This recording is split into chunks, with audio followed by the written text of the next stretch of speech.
Et pour aller plus loin dans l'analyse de l'ouvrage en question, Lucile Guichet-Tirao est avec nous. Lucile, quelles sont les grandes lignes de cette enquête ?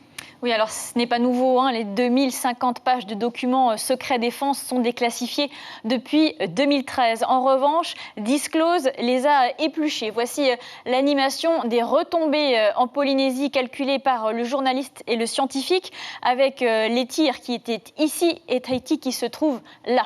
En revanche, ce que l'on apprend vraiment, c'est qu'un document confidentiel donc, a été transmis au gouvernement polynésien en février 2020, un rapport de 8 pages rédigé par un médecin militaire français. Ce rapport, jamais rendu public, estime qu'environ 10 000 Polynésiens, dont 600 enfants, vivant à l'époque à Tahiti, Tureia et au Gambie entre 1966 et 1974, ont reçu 5 millisieverts, sachant que le seuil maximal pour la santé humaine est d'un seul millisievert.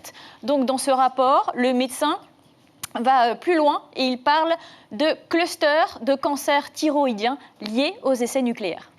Il est donc question de lien entre les cancers et la radioactivité. Oui, c'est ça. C'est pas la première fois que l'on en parle. Il y avait déjà eu la première fois un chercheur, notamment de l'INSERM en 2002 et en 2006, Florent Devater, est le premier à faire le lien avec les cancers de la thyroïde. Là, en revanche, Disclose et l'université de Princeton aux États-Unis refont les calculs. Voici donc leurs estimations. Et selon leurs calculs, les doses reçues seraient en réalité 2 à 10 fois supérieures au relevé du commissariat à l'énergie atomique. Vous le voyez en blanc, les estimations officielles, et en rouge, les estimations de Disclose, avec par exemple le tir Centaure en juillet 1974 qui passe du simple au double, notamment en prenant en compte le fait que la population consommait l'eau de pluie à cette époque.